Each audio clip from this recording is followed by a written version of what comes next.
Hello everyone, this is Dr. Jawad. In this short video, I'm going to touch on a subject that has been very sensitive lately, and this is the coronavirus.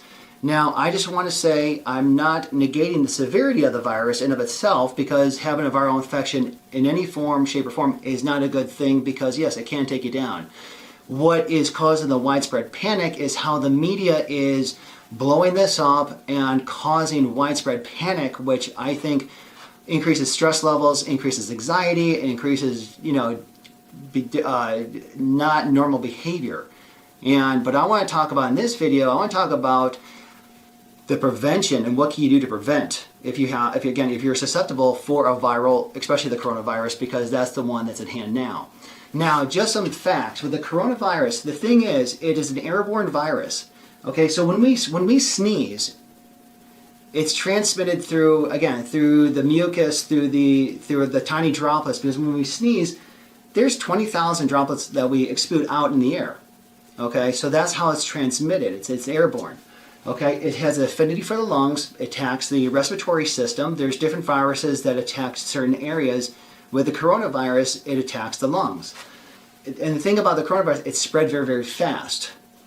So the thing about viral infections, all viruses, they look like, if you look at a virus, it looks like a spiked tennis ball, and they have all these spikes on them. Now, in order for a virus to be activated, it needs a host to deliver its DNA to be copied and copied and copied, because that's how viruses are proteins with DNA and RNA. But the thing is, though, they need a host to be activated. Now, it has to be at a certain temperature to be activated. With the coronavirus, it needs a temperature of anywhere from 32 to 35 Celsius, or translated to 89.6 to 95 degrees Fahrenheit. Okay? Because viruses, they die in warm temperature. That's why usually people get sick in the colder temperatures. And with the widespread panic and the widespread cases, the months of January and February and March now, yes, you're going to have an increase in viral cases anyways. This is why people typically get sick around the Christmas time, the holiday seasons. The body temperature is 37 degrees Celsius or 98.6 degrees Fahrenheit. So the main thing to do to kill a viral infection, any type of virus, is to increase body temperature. So don't be surprised when the next coming months, April, May, June, that there's going to be a decrease in all these cases. Okay? So the question is, though, the risk factors. Are you susceptible to be infected? Now, age plays a big thing, okay? Because the older we get, by nature, our immune system does get weaker. So this is why the elderly population are more susceptible for any type of illness.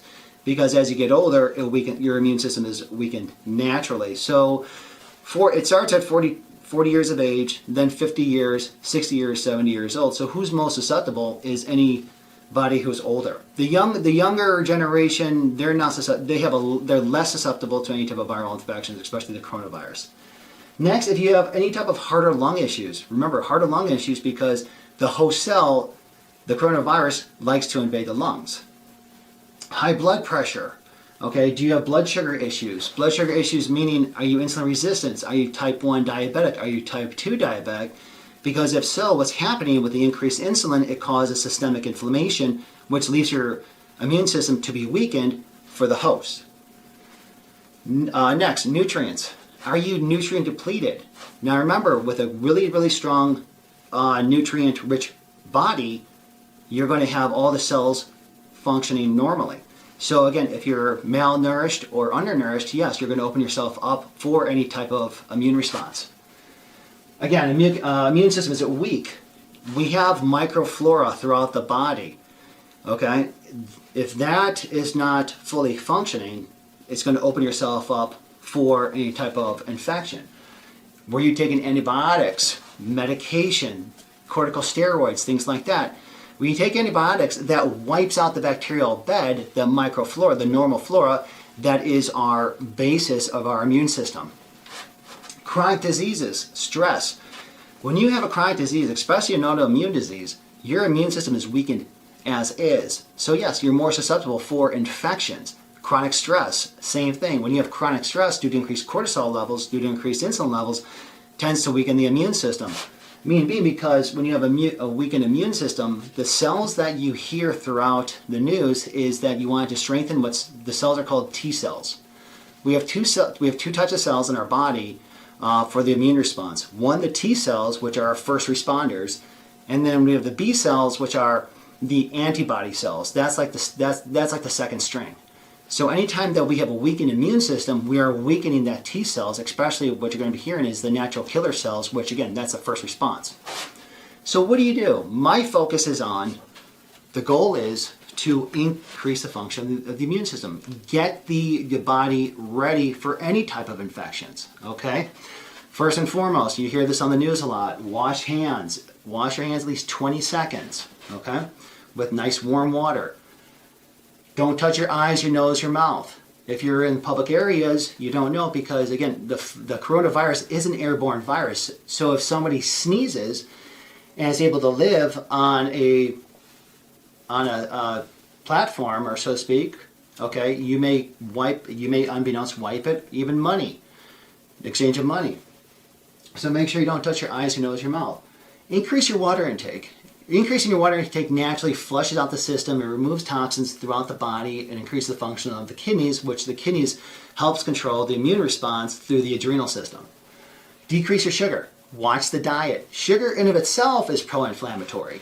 Okay, so make sure you watch your sugar intake because again, sugar to the body causes inflammation and weakens the immune system. Now, supplements to take. This is where I'm key on. Vitamin C. Vitamin C is key. Vitamin C is phenomenal for any type of situation that's going to affect the immune system, particularly because it upregulates what's called natural killer cells. Natural killer cells, this is our first responders. Also too, viruses deplete vitamin C. So by taking increased vitamin C, yes, you're going to help boost the immune system, you're going to increase the white blood cells, but also too, it's going to increase what's called interferon. Interferon blocks the replication of viral cells. So vitamin C is phenomenal for that. Now the question is, how much vitamin C do you take? I always recommend 1,000 milligrams every couple hours until you have, it's called bowel tolerance. If you have some loose stool, then back down a little bit. But how much vitamin C do you take? Again, it's all dose dependent on the individual. Next, vitamin D. Vitamin D, again, it's a pro-hormone. It's phenomenal for the immune response. Also, too, it helps with respiratory infections. Zinc. Zinc is phenomenal for the body because with the infection, with viruses, it inhibits viral replication. As well as selenium. Selenium is phenomenal for the immune system. So make sure you get extra zinc, extra selenium.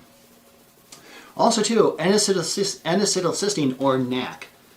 That is a precursor for glutathione. Glutathione is a powerful antioxidant made in the liver, okay, and the liver has over 300 functions throughout the body, including upregulating the immune response. So you want to make sure you get N-acetylcysteine. Also sleep. Sleep's very important. Again, good quality sleep. You want about a good 7 to 8 hours of good quality sleep. Because when you're sleeping, that's when the body's repairing. That's when the immune system is revamping and it's really, really working hard. Okay, so again, this video, I just want to talk about, again, I'm not negating the severity of the coronavirus. What I'm talking about is what you can do to make yourself less susceptible for infection. Okay, because it is an airborne virus and this should be taken very, very seriously. So I just want to note that. If you enjoyed the video, please hit the like button down below. Please share with a friend. And I'll see you next time. Thank you.